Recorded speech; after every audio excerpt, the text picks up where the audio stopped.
ಇನ್ನು ಪಾಕ್ ಅಪ್ರಚೋದಿತ ದಾಳಿಯಲ್ಲಿ ಆಂಧ್ರದ ಸೈನಿಕ ಮುರಳಿ ಅವರಿಗೆ ಪೆಟ್ಟು ಬಿದ್ದಿತ್ತು. ಅವರು ಮೃತರಾಗಿದ್ರು. ಬೆಂಗಳೂರು ಮೂಲಕ ಆಂಧ್ರಕ್ಕೆ ಅವರ ಪಾರ್ಥಿವ ಶರೀರವನ್ನ ತೆಗೆದುಕೊಂಡು ಹೋಗಲಾಗ್ತಿದ್ದು ದೇವನಹಳ್ಳಿ ರಸ್ತೆಯಲ್ಲಿ ನೂರಾರು ಜನ ಅವರ ಅಂತಿಮ ದರ್ಶನವನ್ನ ಪಡೆದಿದ್ದಾರೆ. ಮಳೆಯಲ್ಲಿ ನಿಂತು ಪುಷ್ಪ ನಮನವನ್ನ ಸಲ್ಲಿಕೆ ಮಾಡಿದ್ದಾರೆ ಸಾರ್ವಜನಿಕರು. ಆಂಧ್ರದ ಸತ್ಯಸಾಯಿ ಜಿಲ್ಲೆಯ ಮುರಳಿ ನಾಯಕ್ ಅವರ ಪಾರ್ಥಿವ ಶರೀರ ಕಂಡ ಕೂಡಲೇ ಅವರಿಗೆ ಗೌರವ ನಮನವನ್ನ ಸಲ್ಲಿಕೆ ಮಾಡಿದ್ದಾರೆ ನಾಗರಿಕರು.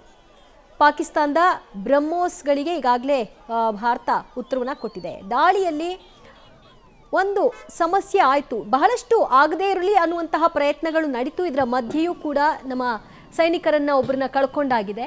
ಅವರು ಆಂಧ್ರ ಮೂಲದವರು. ದೇವನಹಳ್ಳಿ ಮಾರ್ಗವಾಗಿ ಅವರ ಪಾರ್ಥಿವ ಶರೀರ ಬರುತ್ತೆ ಅಂತ ಗೊತ್ತಾಗ್ತಿದ್ದ ಹಾಗೆ ನೋಡಿ ಅಲ್ಲಿ ಜನ ಸರತಿ ಸಾಲಿನಲ್ಲಿ ನಿಂತಿದ್ದವರೆಲ್ಲರೂ ಕೂಡ ಅವರ ಅಂತಿಮ ನಮನವನ್ನ ಪಡೆದಿದ್ದಾರೆ.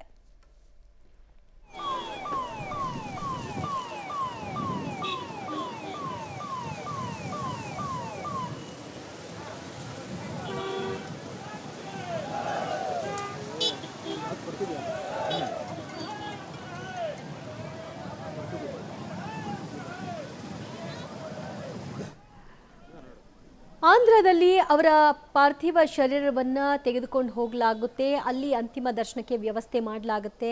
ಅವರ ಕುಟುಂಬಸ್ಥರು ಬಂಧು ಬಳಗ ಎಲ್ಲರೂ ಕೂಡ ವೇಟ್ ಮಾಡ್ತಾ ಇದ್ದಾರೆ. ಇದರ ನಡುವಲ್ಲಿಯೇ ದೇವನಹಳ್ಳಿ ಮಾರ್ಗವಾಗಿ ಆಂಧ್ರಕ್ಕೆ ಮುರಳಿ ನಾಯ್ಕ್ ಅವರ ಪಾರ್ಥಿವ ಶರೀರವನ್ನು ಕೊಂಡೊಯ್ಯಲಾಗ್ತಾ ಇತ್ತು ರಸ್ತೆ ಮಾರ್ಗವಾಗಿ. ಆಗ ಪುಷ್ಪವೃಷ್ಟಿಯನ್ನು ಹಾಕೋ ಮೂಲಕವಾಗಿ ನಮನವನ್ನು ಸಲ್ಲಿಸಿದ್ದಾರೆ ಸಾರ್ವಜನಿಕರು.